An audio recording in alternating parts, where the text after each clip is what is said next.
Bem-vindos a todos, bem-vindos a todas do dia 1 da reunião da saúde planetária, co-sediada pela Universidade de São Paulo e a Healthcare Alliance. Eu sou o presidente, fico aqui em Boston. É um prazer poder apresentar esse painel que se chama A Mudança que a gente precisa deve ser baseada em valores compartilhados. É, na verdade, uma nota bastante inspiradora. Acabamos de ouvir a doutora Kimmerer, a Mary Evelyn Tucker, é a co-diretora do EL Forum de Religião. Ela é professora do programa de mestrado, Faculdade de Meio Ambiente. Ela organizou já 10 conferências a respeito de religiões mundiais aqui em Harvard, que ajudou a lançar todo um novo campo.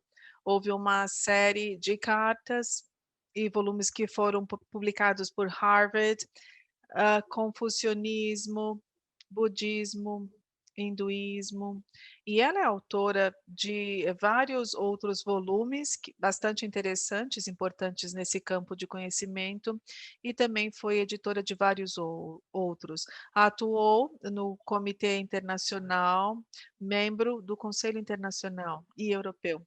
Ela é uma gigante nesse campo, ela é uma acadêmica que explora o pensamento ecológico no mundo inteiro. E a pessoa perfeita para ser moderadora desse painel tão extraordinário. Obrigado, Mary Evelyn, e bem-vinda. Oh, muito obrigada pela sua liderança, obrigado à equipe e à equipe de São Paulo também. Uma conferência incrível mesmo. Estou bastante empolgada de poder participar. E nós ouvimos uma palestra incrível da Robin Kimmerer, algo que precisamos processar e levar conosco. Apenas para começar com o nosso painel, dando continuidade ao que a Robin estava dizendo, nós sabemos que as religiões e culturas do mundo inteiro carregam algo especial e têm muito a oferecer. E isso inclui as tradições indígenas. Uma das conferências de Harvard tinha lá pessoas de todos os continentes. E o volume que produzimos representa o que hoje compreendemos e o quão importante o conhecimento tradicional é. Todas as religiões do mundo têm algo a oferecer nesse momento de mudança. Esse painel irá tratar e discutir esse assunto. Vou começar apenas dando-lhes uma introdução bem breve, apresentando os panelistas e fazendo uma reflexão sobre o que a Robin nos ofereceu. Nós temos Karina Gore, fundadora e diretora do Centro para a Ética da Terra, de Nova York. E esse centro une os mundos de religião, academia, política e cultura para acompanhar e promover as mudanças que são necessárias para impedir a destruição ecológica e criar uma sociedade que valorize a saúde de um todo, do planeta também. Você pode ver na bio tudo que ela fez, mas estou muito animada de trabalhar com a Karina, já trabalho com ela há vários anos no centro dela. E no centro dela há muitas pessoas que participam desse movimento e é uma época bastante estimulante para fazer isso. Bem-vinda, Karina. Nós também temos uma pessoa renomada da África, a Lucy Malankai, diretora executiva da Rede de Informação, e ela tem uma bio muito longa também, mas ela é da tribo Maasai, ela atua no desenvolvimento sustentável das comunidades do Quênia. Por 17 anos, atuou como jornalista para estações de rádio do governo, e o enfoque dela era questões ambientais na região do oeste da África. Coordenou treinamentos de desenvolvimento sustentável para a tratar da área de pastagem na África, que usam conhecimento tradicional e insights também usando aí a biodiversidade. Queremos ouvir mais também da Lucy. E é um prazer também ter o Nainona Thompson do Havaí, que é bem cedinho lá no Havaí, não é? E ele vai se lançar em outra viagem oceânica, assim como sabemos. Ele é um explorador, ambientalista, presidente da Sociedade Polinésia de Viagem. Ele é um revivalista cultural, também um contador de histórias, e levou à redescoberta da cultura anciente polinésia de navegação, extraordinário. A gente ouviu ele falando na Conferência Mundial no Havaí e mudou nossas vidas. Através dos seus ensinamentos, ele promoveu um diálogo multicultural a respeito da sustentabilidade da herança marítima, e ele dedicou a sua vida para explorar o oceano, mantendo a saúde do planeta e garantindo também que a herança marítima ancestral da Polinésia permaneça vibrante no futuro. Uma dádiva, né, ter esses panelistas extraordinários. Infelizmente, uma das panelistas não pôde estar conosco por conta de contratempos, a Gerá Guarani. Esperamos ouvi-la em outra ocasião. Vamos começar, então, com algumas reflexões da Karina e da Lucy. E depois passamos para outras perguntas e começamos com Nainona. Karina, você poderia nos dar algumas ideias com base na palestra da Robin Kimmerer? Obrigada, Karina. Obrigada. É um prazer estar aqui. Também gostaria de agradecer a PHA e a Universidade de São Paulo, a Mary Evelyn, que foi uma grande mentora e professora e uma colega ao longo dos anos. E aos panelistas, respeito muito o seu trabalho, é uma honra participar nessa conversa com vocês. Para refletir aqui a respeito da palestra da Robin, foi linda, foi empoderadora, assim como são os livros dela. Gostaria de destacar um ponto que ela levantou, e aí podemos continuar a discussão e tecer aí a nossa discussão com os outros panelistas. Um dos tópicos trata de tornar o mundo natural um objeto, objetificação, e como isso aconteceu de maneira disseminada. E as crianças são educadas para fazer isso. Mas, naturalmente, quando nascem, elas sentem essa relação, elas são interseres com outras espécies, é isso que as crianças sentem. E esse é um ponto extremamente importante, acredito eu. Eu acho que isso destaca, sublinha algo que é muito importante para todo esse diálogo, ou seja, existe um sistema de valor, um sistema de crença circular que é muito imposto em muitos de nós ao redor do mundo. E muitas pessoas vivenciam isso através da colonização, que a gente também deve reconhecer, não é?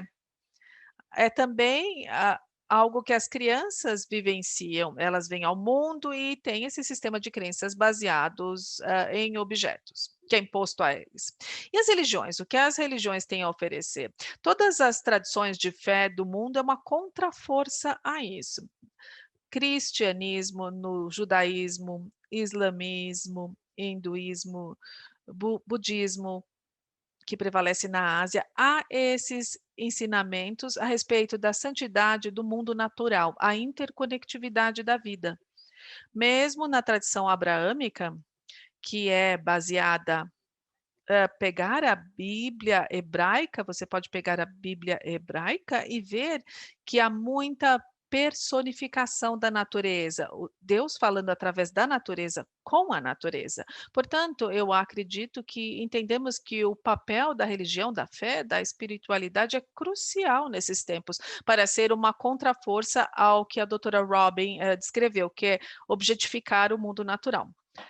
Fiquei aqui surpresa ao ver a noção dela. E ela apresentou isso sim, o ensinamento dos 7 fogos e como estamos hoje, de acordo com esse ensinamento. De novo, eu vi corolários interessantes que estão correlacionados com os ensinamentos das religiões. Em particularmente, eu diria que existe essa noção do apocalipse, não é? Nas tradições e também no cristianismo. Notei que há muitos estudiosos que hoje estão trabalhando para explicar para as pessoas que o Apocalipse, na verdade, é uma revelação. E nós temos, então, a citação da Bíblia, Romanos 8:28. Toda a criação está esperando para que o Filho de Deus seja revelado. E ela falou sobre o sétimo fogo, a Robin. E aí eu fiquei pensando, normalmente quando nós estamos lidando com as tradições religiosas, estamos lidando com diferentes versões, a versão distorcida, por exemplo, que às vezes faz parte da objetificação do mundo natural, e lidamos com a versão espiritual profunda, bonita. E nós que trabalhamos, com isso, religiões e tradições e comunidades de fé têm um papel muito importante para se aprofundar mais, para que a gente se aprofunde e para que a gente resgate os ensinamentos poderosos de outras culturas, para amplificar essa visão tão linda que a Robin Kimmerer articulou e que vem sim de fato dos povos indígenas. E a gente reconhece isso, respeita isso e a gente precisa imbuir isso nas nossas tradições e culturas, porque há muitos ensinamentos. Era isso, obrigada pela pergunta. Obrigada, Karena. Vamos passar para a Lúcia agora. Antes de fazermos isso, porque a gente não tem a Gerá Guarani aqui conosco, mas ela é uma líder indígena brasileira, da tribo, Tanondê, e ela trabalha em agricultura. Tem graduação em pedagogia pela Universidade de São Paulo e a gente está sentindo falta dela. Ela teve um problema familiar, mas estamos muito animados aqui de ter a Lucy do continente da África, do Quênia, aqui conosco, para ouvir a sua sabedoria em todos esses anos trabalhando aí com pecuária, área de pastagem. Muito obrigado, Lucy. Obrigada, obrigada pelo convite. Gostaria de agradecer também os panelistas e todos aqueles que organizaram essa conferência incrível. No começo, quando o convite chegou há alguns meses, estava muito longe, mas estamos aqui já, passou rápido. É muito importante estarmos aqui discutindo esse assunto. Ah, que pena, eu não entrei na reunião, entrei quando ela estava falando, vi apenas parte da apresentação dela. Mas o que eu ouvi dela, na verdade, simplificou a minha abordagem aqui com relação à nossa tribo. O que ela disse é verdade. Ao ser uma indígena, ela levantou questões importantes, especialmente com relação à contação de histórias. Foi algo que desapareceu há muito tempo. Todo mundo precisa levar isso em consideração. E a Karena também explicou muito bem a questão da espiritualidade, das diferentes religiões que temos. Eu venho da África, onde temos comunidades com as quais eu trabalho que têm um jeito, um estilo de vida tradicional. O cristianismo e outras religiões chegaram, mas eles ainda têm a crença tradicional. Nós ouvimos histórias, especialmente essas histórias às quais ela se referiu. Quando ela estava explicando, eu achei que as histórias eram precauções, como devemos respeitar a mãe natureza, lidar com as questões, seja com relação às plantas, aos animais, até mesmo como consumir os alimentos, essa questão da produção e do consumo. As histórias que são contadas realmente nos ensinavam para olhar a mãe natureza de um jeito diferente. Quando analisamos o mundo de hoje, esse mundo digital, olha, as crianças que estão crescendo agora, para eles é difícil acreditar no que acontecia antes. E ela nos levou de volta às raízes, gostei bastante. Nós temos que ter valores compartilhados, temos que compartilhar, sim, valores e exemplos, compartilhar as nossas histórias, retomar as nossas línguas, as línguas que foram esquecidas, porque tudo dentro da comunidade está conectado. Todas as vezes que acordamos pela manhã, nós temos então o idoso que acorda pela manhã lá na pastagem, dependendo da comunidade, dependendo da tribo específico, onde a comunidade está localizada. Se há duas comunidades, há línguas diferentes. Então, o idoso reza, ele ora, e a mulher depois faz o alimento. É um sistema, é algo que acontece, é uma tradução. E isso ajuda a preservar os valores, e a gente aprende com isso.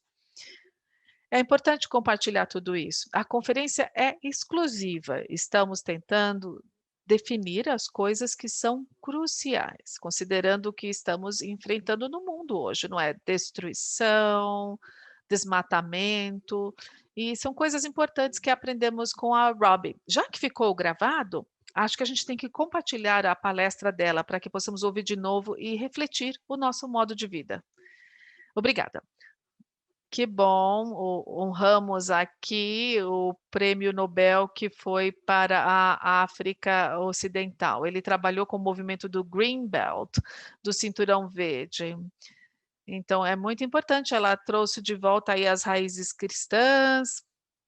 A Robin nos convidou a ter essa discussão. Ela é uma pessoa extraordinária e uma grande amiga também, amiga desse grande movimento de religião e ecologia. Lucy, obrigada por estar aqui. E você nos levou de volta aos ancestrais, que inclui o Angare. Sim, sim. É uma grande inspiração. Na verdade, eu tenho ela na minha mesa. Nainona Thompson, que bom tê-lo aqui conosco. Foram décadas de trabalho, trabalhando com a revitalização cultural de técnicas polinésias de navegação, e que, na verdade, foram retomadas por você, estavam por um fio, você reaprendeu, retomou a técnica, aprendeu a navegar durante a noite, aprendeu a seguir adiante aí na sua navegação. É encantador tê-lo aqui conosco. Agora passo a palavra para você, Nainona, para falar sobre os valores culturais que te inspiraram e que você pode compartilhar com os viajantes com quem viaja. Olá, muito obrigada pela apresentação. Eu fico muito honrado, na realidade, de estar aqui. É muito bom conversar com Karina, com Lucy e com pessoas do mundo inteiro. Essas conexões por todo o planeta é que, na realidade, é o que a saúde planetária faz. É esse acesso, justamente. Eu quero compartilhar que é uma honra estar aqui.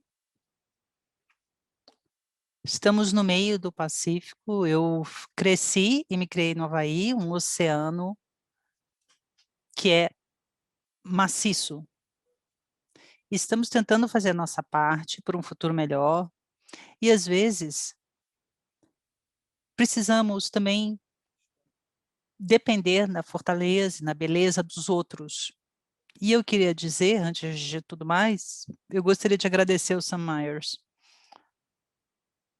por ter a oportunidade de conhecê-lo e ouvir a ele sobre a visão dele. E me dá esperança dentro dessa equação global. É como se ele estivesse tentando quebrar um código para salvar a humanidade. A inclusão, a diversidade de valores tem que ser global. E uma coisa que me tocou muito, que ele faz, que ele fala, é que a gente não pode proteger a Terra se não entendermos. Se não entendermos, não nos importamos. A educação, nesse sentido, é crucial. E a Aliança Saúde Planetária cria essa rede, justamente, sobre falar sobre o poder dos valores que nos unem. É ótimo ter Sam aqui nessa chamada de Zoom. Fui muito inspirado pelo trabalho dele. E isso me diz que nós podemos mudar a Terra. A Terra nos muda de forma que nem conhecemos. Nós somos partes de sistemas naturais e culturais na Terra, sistemas econômicos, e as soluções têm que ser baseadas em sistemas. E é justamente o que a Aliança Planetária faz. Eu gostaria de compartilhar, mesmo de iniciar, eu sou um estudante. Eu cresci e me criei numa ilha. A maior parte dos valores que fomos ensinados vieram da nossa família. A minha professora mais importante foi minha mãe, que é uma das maiores naturalistas do mundo, respeita todos os entes vivos. Na nossa casa não havia portas fechadas, porque os animais podiam entrar. Então, eu gostaria de agradecer minha professora. E um professor, Pietro, o apelido é Mal, é da Micronésia, E ele, aquele fio que você falou, aquele abismo da extinção onde estamos, ele foi o último mestre na Terra que fez a viagem de velejar 25 mil milhas, abrindo a porta para essa tradição. Então, ele e minha mãe são grandes naturalistas. Ele mostra justamente a nós como prestar atenção à natureza. Isso tudo era muito incorporado em sua personalidade. Então, essa é uma apresentação de quem eu sou um estudante de professores muito poderosos. Quero agradecer a eles. Obrigado. E vamos ter aí outra rodada de perguntas. Karina, nessa próxima rodada de comentários, você começou lindamente falando sobre as religiões do mundo que podem oferecer. Eu gostaria que você falasse mais, eu sei que você trabalhou muito com povos indígenas e é um assunto de interesse mútuo. Meu marido é um estudioso de tradições indígenas, mas gostaria de falar mais sobre um seminário que você está trabalhando e os valores das diferentes religiões mundiais. Se você pudesse compartilhar isso, não apenas em termos de sustentabilidade, mas florescimento. Obrigada, Mary, muito obrigada pela pergunta, Mary Evelyn. E para responder isso, eu tenho que dizer que eu aprecio muito o que Lucy e Nainoa falaram. E o que Nainoa falou sobre ouvir a natureza, ouvir o mundo, e a Robin falou disso também. Nas principais religiões do mundo temos muita diversidade. Em cada uma delas temos diversidade. E em todas elas há um fio místico, especialmente, por exemplo, na religião Sufi, no Islã, há muitas expressões no judaísmo, no cristianismo, no budismo, há uma grande força mística, e é ali que você encontra justamente naquele ponto sobre ouvir. Ouvir é uma coisa linda, de acordo com essas religiões. E, em relação a isso, nós temos um ensinamento da interconectividade, interrelações, interrelacionamento, especialmente no ponto de vista do budismo. É muito pronunciado. Temos muito trabalho aí, justamente, um olhar para o interior, por exemplo,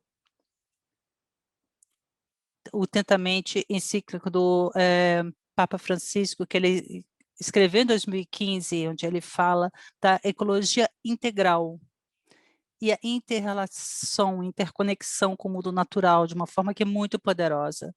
E ele também aborda o fato de que houve uma distorção, houve, então, uma teologia tóxica aí que aconteceu, e, na realidade, em vez de falar de domínio sobre o mundo, é o domínio pelo mundo.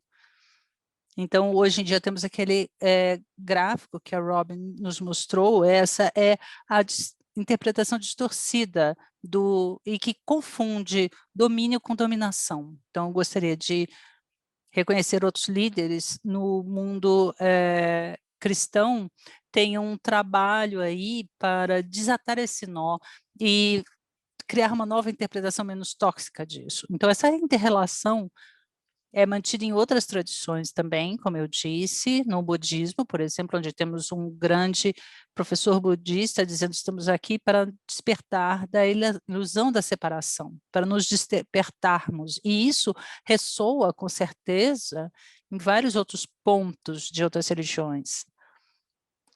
E do budismo, especialmente a noção de karma, eu tenho que reconhecer que Mary Evelyn é especialista, mas a ideia nesse assunto, e eu não sou tanto, mas a ideia da causa e do efeito, porque a gente não mede algo e a gente não presta atenção, não significa que aquela coisa não exista, e isso é verdade sobre a combustão de combustíveis fósseis e da queima de combustíveis fósseis, e que a Robin falou, há novas tecnologias, há mesmo agora a ciência da bioengenharia, para ver se a gente pode injetar aerosóis na nossa atmosfera para refletir a luz do sol. Isso é exemplo de violação do karma. Você não está não estamos olhando ao nível da causa, apenas do efeito, e aí vamos repetir o erro várias vezes, a não ser que você analise as leis divinas espirituais, especialmente na tradução de Abrão de justiça. Ele ensina o que você faz aos outros, os outros falam para você também, tem a ver com a nossa noção de justiça. Nós temos agora um mundo em que algumas pessoas são desumanizadas, assim como a distorção que diz que apenas seres humanos são possíveis, culturas inteiras, povos inteiros, isso é verdade em relação a povos indígenas e africanos, foram desumanizados. Então, quando analisamos o ensinamento de justiça e de karma, podemos ver que no domínio divino vai haver uma resposta para isso, vai haver consequências disso. Então, o que podemos fazer a partir desses ensinamentos, e também vou mencionar aqui que há técnicas, há os ensinamentos, que são muito importantes, e há técnicas para se mover a partir disso. Aí vemos aí de tradições do hinduísmo, ensinamentos de Gandhi, ou não violência, Anugraha. Isso tem um grande impacto sobre nações, movimentos globais em direção à liberação de povos, em termos de lidar com o looping de produção e consumo, a ideia de ter mais coisas o faz valer mais. Isso confunde riqueza com virtude, é um grande problema. E há muitas pessoas no chamado primeiro mundo, nas nações desenvolvidas, que se baseiam nessa noção de felicidade. Então, nós estamos analisando como desfazer isso, e há ensinamentos de diferentes tradições. Por exemplo, do cristianismo é a gnose, a ideia do auto-esvaziamento. Então, o termo teológico não é elegante, mas ele está muito forte, por exemplo, nas culturas indígenas, essa ideia de esvaziar a si mesmo, esvaziar-se do ego. Há muitos lugares onde a comunidade vive através dessas leis, e esse paradigma da companhia individualista e do domínio sobre a natureza. Então, eu quero dizer que acredito que nós temos uma oportunidade maravilhosa juntos de analisar todas essas religiões e que oferecem muito. Mas eu vou concluir dizendo que, quando Robin Wall Kimmerer diz que nós temos aí ancestrais nas nossas nações, na realidade, eu estou no estado de Nova York, temos aqui o povo Nobe, que eram os originais cuidadores, habitantes dessa terra onde estou agora. E o que ela diz para a nossa aliança é que precisa valores, mudança para a sobrevivência. Agora estamos encarando uma catástrofe, estamos justamente na beira do abismo e precisamos mudar o nível de causa, não apenas de efeito, mas precisamos analisar os valores, mudar a nossa relação com a terra e também mudar outras formas de medir em que fazem com que as pessoas entendam que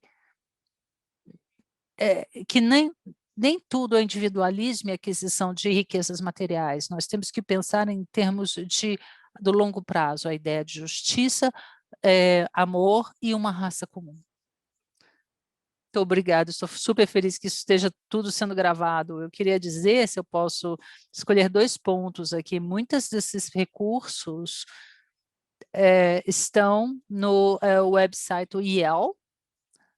Aí estamos aí há 30 anos, muitos estudiosos, ativistas de justiça ambiental estão trabalhando para construir esse campo de recursos a partir dos religiões. Mas, Karena, nós reconhecemos que há problemas e há promessas dentro dessas tradições, mas agora, justamente, a busca pelas soluções para a saúde do planeta e de todos os seus povos é um momento muito transformador, é uma grande transição que estamos vivendo. E há uma pergunta aqui sobre o Laudato Si, o que o Papa diz, e isso vindo da América Latina, é muito importante falar justamente a espiritualidade na noção de terra. Ele reúne as preocupações ambientais com as preocupações de justiça. E a palavra-chave aqui é cuidado com a terra, cuidado com os pobres. Então, talvez, Karina, na próxima podemos falar sobre isso mais.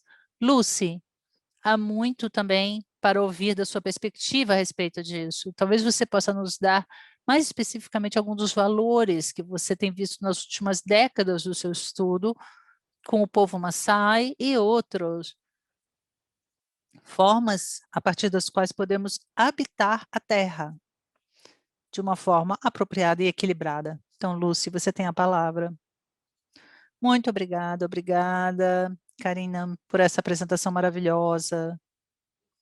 Tudo muito importante e essa discussão sobre as religiões e nos leva também de volta ao chão, ao nosso solo.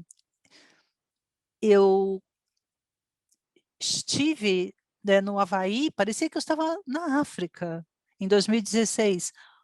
Para os povos indígenas, nós estamos em diferentes continentes, mas somos os mesmos. Nós temos os mesmos valores e coisas que nós queremos trabalhar. E conectamos, a despeito das línguas, a despeito da cor da pele e diferentes áreas geográficas onde estamos, nós nos conectamos. Na minha organização, trabalho muito com mulheres indígenas, que são anciãs e também jovens. E, ao mesmo tempo, fazemos muita criação de redes com nossos colegas de diferentes caminhos da África. Nós conhecemos uns aos outros porque nós compartilhamos muitos problemas. E trabalhamos também com vários colegas da América Latina, porque todos temos uma unidade. Nós temos as mulheres indígenas numa rede de diversidade, o Fórum de Biodiversidade de Mulheres Indígenas, não apenas com a América Latina, mas a Ásia e as Américas. Temos colegas, então, no Pacífico, no Havaí e tal. E o que aprendemos ao passar dos anos é que nós conseguimos unir as nossas visões. Vimos que o mundo criou uma distração para nos distanciamos dos valores, nós tentamos buscar nas formas tradicionais como podemos nos unir de novo à Mãe Terra e valorizar o que nós temos e o que a Mãe Terra nos dá. Porque no mundo inteiro os povos indígenas sabem que é a terra que nos foi dada para estar ali e poder continuar protegendo-a, conservando-a e entregando às próximas gerações. Mas todas essas distrações que nós criamos, então, diferentes coisas que temos, poluição e tal, nós sabemos que temos que trabalhar com as nossas comunidades para que, pelo menos, as nossas crenças possam continuar. Isso é algo que nós temos que continuar, proteger a Mãe Terra. Temos que gritar por aí como essas coisas foram feitas da forma errada. Então, essa é a importância da justiça ambiental na nossa discussão. Temos que valorizar, justamente, usar os nossos valores. As mulheres indígenas compartilham as sementes, os diferentes aspectos e questões que, na realidade, medicinas tradicionais, parte do qual já desapareceu, alimentos tradicionais, e vemos uma grande mudança em termos do pensamento. Em 2019, foi muito diferente de 2020, tivemos a epidemia do coronavírus. Isso nos trouxe uma forma diferente de pensar, mostrando que o mundo precisa repensar os nossos valores, o valor ao meio ambiente, como olhamos para as nossas vidas, quais são os recursos naturais que nós temos nas nossas terras. A terra dos povos indígenas contém 80% dos recursos naturais de hoje, mas, ao mesmo tempo, os povos indígenas são minorias e nem se beneficiam tanto disso, por causa dos diferentes aspectos que fizeram com que sofressem por muitos anos. Então, esse momento de reunião é em favor de uma mudança pouco a pouco. E precisamos continuar a valorizar e utilizar diferentes recursos de uma forma cuidadosa. Na África, as mulheres indígenas, elas são responsáveis por alimentar a família, cuidam dos doentes, elas têm uma enorme carga de trabalho. Toda essa carga de trabalho pertence às mulheres. E como falei antes, por muitos anos, nós temos que analisar como podemos trabalhar com as mulheres para reduzir essa carga de trabalho e ver se esses valores podem continuar a sobreviver, sabendo. Você me falou sobre o professor Wangari Maathai. Ela trabalha com a gente. Quando ela fala sobre essas pequenas coisas que às vezes a gente ignora, coisas que a gente não valoriza, esse é o momento de trazer os valores à tona, valores que são tão importantes, diferentes coisas que a Terra nos dá, coisas que a gente já viu, já provou, já colocou em prática. Precisamos analisar isso em cada passo que nós damos e coletivamente temos que trabalhar. A questão de direitos é uma das principais questões aqui. As mulheres indígenas nunca são reconhecidas. Os direitos dos povos indígenas nunca são reconhecidos. É difícil para as pessoas reconhecer isso. E esses direitos são importantes porque são aqueles que os ajudam a sobreviver. A identidade das pessoas tem tudo a ver com seus direitos. E quando trabalhamos com povos indígenas, nós temos diferentes formas de ver as coisas, não apenas direitos, mas meio ambiente. Nesse momento, nós continuamos a pedir pelo nosso reconhecimento. Temos diferentes atividades, mas não é essa questão de essa terra é nossa, esses recursos são nossos. Nós temos que ter certeza que as nossas crenças, ao olhar para esses recursos, permaneçam para as futuras gerações. E há muitos desafios que estão por vir. Nesses desafios, nós temos que enfrentá-los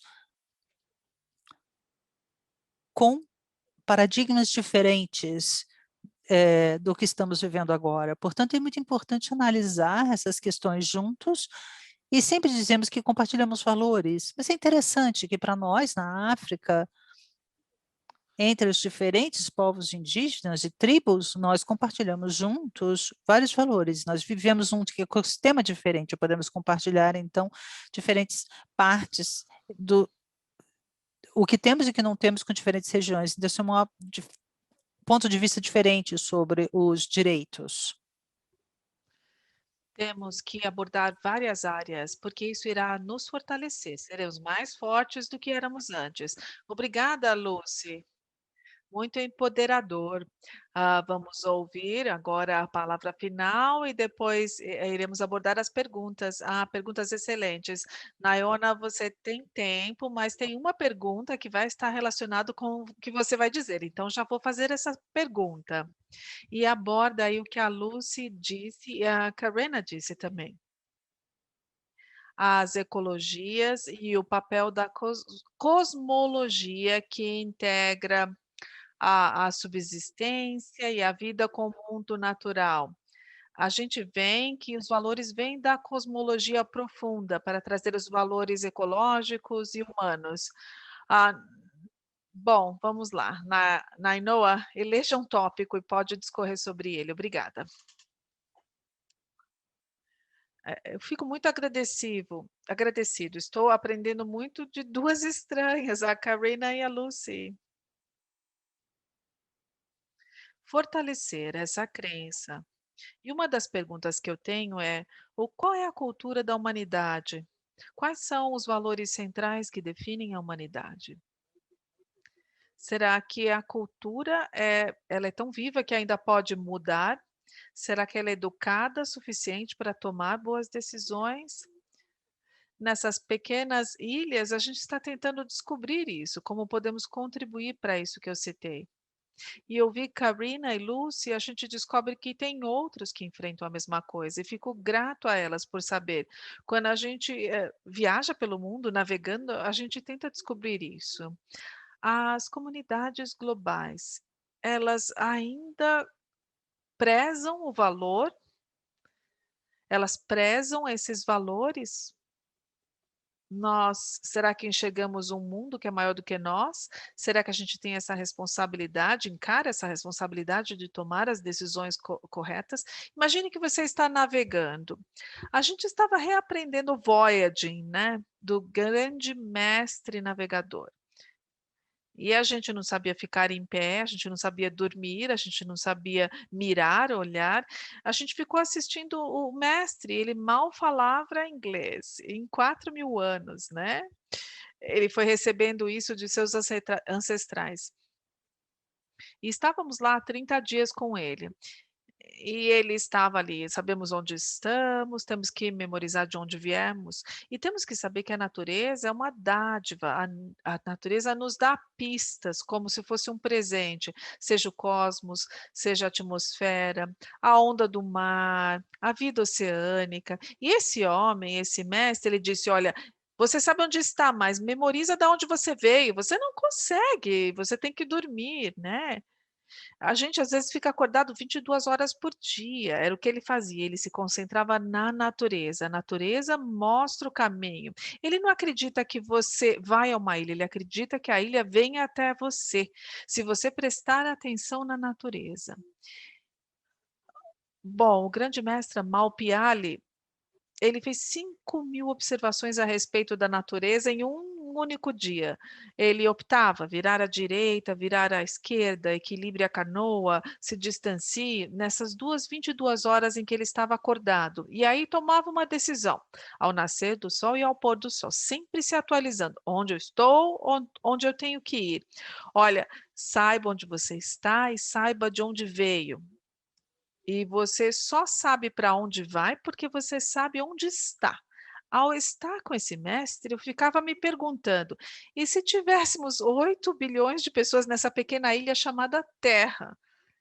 Se fôssemos uma pequena ilha, e se cada pessoa na Terra tivesse que tomar 500 decisões, seriam 4 trilhões de opções humanas por dia. Por dia, né? E se fossem boas decisões? O trabalho da Lucy e da Karina estão nos ajudando a seguir adiante e a tomar as decisões corretas, decisões que temos que fazer. Para mim é simples. O oceano, ele, na verdade, ele é incansável. Você tem que se preparar. A gente se treina para os altíssimos níveis de prioridade no oceano, se treina para segurança e também para valores. Esse é o segundo fator, valores. Na canoa de viagem, você tem que ter valores para se auto-encontrar. E os valores são cruciais. E a gente é treinado assim: você chega lá, você aprende, você trabalha e você compartilha, independentemente de qualquer tipo de fronteira, de diferença. A Rocolea é muito havaiano, mas carrega os valores de se viver numa ilha. E por milhares de anos, imaginem isso, os ancestrais havaianos. Bom, temos 2.000 anos, mas há ilhas de 4.000 anos. São pequeninas ilhas e eles sobreviviam por conta dessa crença. Essa crença de que você tem a responsabilidade e você tem um mundo que é maior do que você. O meu mestre, por exemplo, falava sobre a graduação dos grandes mestres, que se chama POE. Quando o seu mestre deixa você navegar sozinho, ele falava sobre essa formação. É como se fosse se formar na universidade e você pode sair ao mar, mas você não conhece nada, você tem que ir e conhecer o oceano. E sempre no final ele dizia: "Poe, o mestre navegador é a luz, luz é amor." E ele dizia: "Se houver conflito, você resolve, se é uma ferida, você cura da ferida." No final das contas, os nossos valores são bem simples. É baseado na gentileza, respeito, gentileza a todos os seres vivos, respeito. Se você não estabelecer isso na canoa, você não consegue se manter vivo. E eu tive o privilégio de navegar por 46 anos, eu estou velhinho agora, diz ele. Mas eu nunca vi uma discussão na canoa. E ainda assim, quando eu considero qual foi a melhor canoa que foi construída? Para mim é a terra, né? planeta Terra. Se você começa a desmontar e analisar, a gente podia sentar numa sala e a gente pode navegar a 1000 milhas por hora, a altíssima velocidade no espaço. Nós temos o Sol com toda a sua energia, são coisas que permitem que vivamos a vida que a gente vive. Mas hoje, com 8 bilhões de pessoas, temos responsabilidade. Será que a gente vai assumir essa responsabilidade de cuidar? E pensando na gentileza que o mestre mencionava, ele dizia: quando a tempestade vier, você fique em pé na Ainoa, você coloca a sua veste, enfrenta o vento e não deixe que saibam que tem medo. Em vez de medo, você trata cada tempestade que te atingir com bondade, com gentileza. Cuidem-se uns dos outros. Ou seja, nós sabemos que os valores que aprendemos numa ilha, os valores que aprendemos dos oceanos, eles remontam a nossas famílias. Nós prometemos às famílias e filhos que voltaremos, que o voyage vai valer a pena. É muito simples, portanto, para nós. É o amor pelo lar. Quando eu ouvi a Lucy falar, eu consigo sentir que os valores dela estão atrelados ao local dela, aos ancestrais dela. Ou seja, ela assume essa responsabilidade. E os filhos, a família, a comunidade, tudo isso envolve muita coisa. São diferentes viagens, seja viagem na coleia, na canoa, uma viagem na terra. E é nesse patamar em que estamos. Estamos como se fosse numa ilha. É a única ilha onde podemos habitar. A única. Com todo o poder da astronomia, não encontramos nada perto para habitar. E nós temos que acabar tendo respeito e bondade. Tudo termina nisso. Muito obrigado, Nainoa. Bom, gostaria de intervir, porque você falou sobre o movimento da saúde planetária, do SAM, o que ele está fazendo também com essa convenção em São Paulo. E a gente está ouvindo aqui a academia, os acadêmicos, né?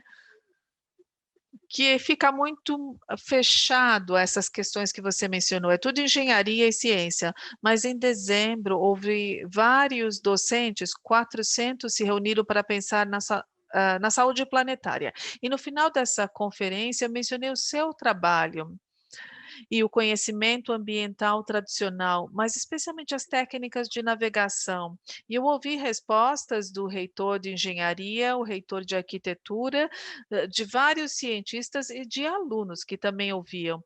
Ou seja, eu acho que chegamos nesse momento. Por exemplo, o trabalho da Lucy com a sabedoria indígena, também tudo que a Karina compartilhou, tudo isso está gerando um efeito. É por isso que é importante mencioná-los numa conferência como essa, abrir falando de valores, não abrir falando de tecnologia nem finanças. Tudo isso é muito importante, mas valores é mais importante. Vamos retornar à pergunta do Sam.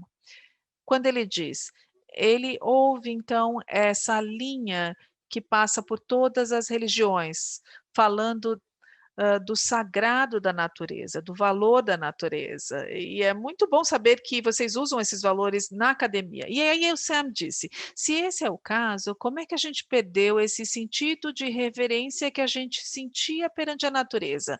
Por que a natureza perdeu a autoridade em guiar as nossas decisões? Essa é uma questão importante. Então, gostaríamos de ver aí os panelistas falando sobre isso. O tempo está acabando, mas a pergunta é ótima. Quem vai começar? Acabei de abrir a pergunta aí para todos vocês. Lucy, gostaria de começar? Achei que a Karine ia falar, porque ela mencionou isso na fala dela. Bom, essa linha de pensamento foi quebrada, ela foi rompida. E eu acho que foi a Karina que mencionou isso. Há mais pessoas que consideram mais riqueza do que os valores. Para mim, é aí que está a desconexão. Essa é a diferença entre o nosso mundo como povos indígenas.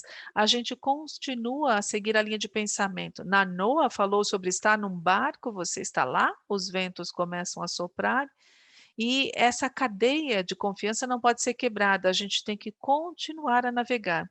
Os povos indígenas ainda têm esse thread, que é uma linha de conexão. Você tem que permanecer conectado, mas o mundo no qual vivemos, com os avanços científicos e toda a riqueza que temos, eles querem romper essa linha de conexão. Eles só olham o valor do dinheiro. É um pensamento totalmente diferente, os valores são totalmente diferentes. E é assim que as coisas são. Quando falamos da mudança que é necessária, é uma mudança que é necessária para que a gente continue a seguir adiante com base nos valores compartilhados. Os indígenas têm que compartilhar tudo, eles compartilham as sementes, somos das terras secas, às vezes a gente não tem nem água. Mas onde quer que estejamos, a gente tenta garantir que a gente faça a diferença na comunidade. Os indígenas em Dakota, por exemplo, em outras partes do mundo, eles ainda vivem em conjunto. Eles se ajudam, compartilham valores, tradições, a língua, as canções, as histórias, tudo é compartilhado, porque é isso que nos conecta. Então, eu gostaria de passar para a Karena, porque eu gostaria de ouvir dela. Ela falou sobre esse assunto e foi muito interessante. E o Nanoa também deve saber muito bem o que acontece aí no Havaí. Quando eu fui ao Havaí, mas eu pensei: "Por que que vocês são americanos? Vocês deveriam ser um continente independente, é tão diferente. Vocês são muito diferentes". Visitei escolas, eles falavam o seu idioma, ou seja, vocês são totalmente diferentes dos Estados Unidos, são povos indígenas. E eu senti isso, assim como eu estivesse na África. Bom, a gente está acabando aqui o tempo, mas adoraria.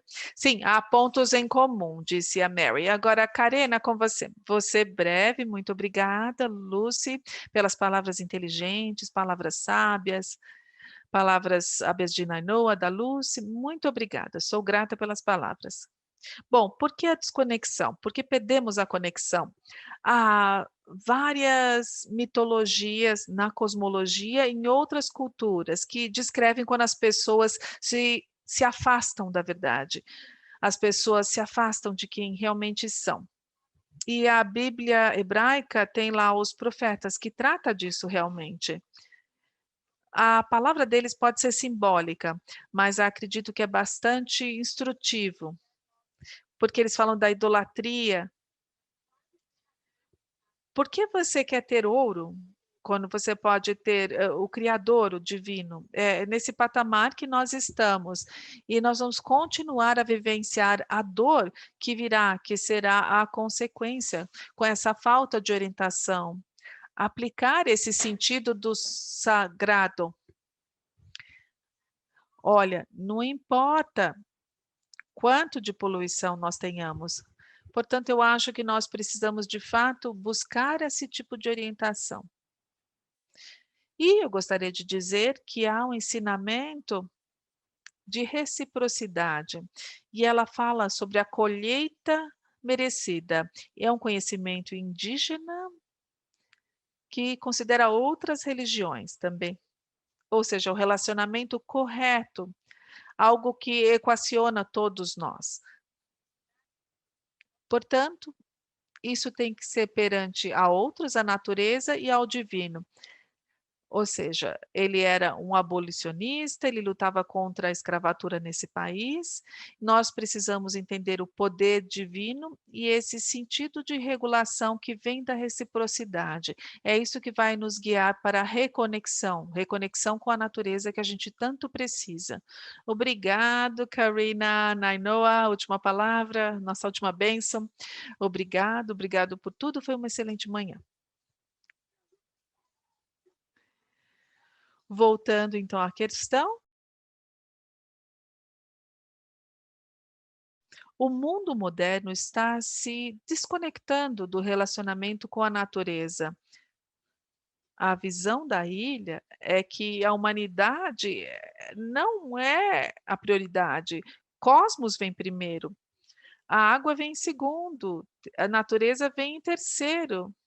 Diferentemente da crença de que o homem deveria vir primeiro, a natureza deve prevalecer. É um commodity que a gente vai reutilizar. E há um conflito que a gente está revelando neste momento.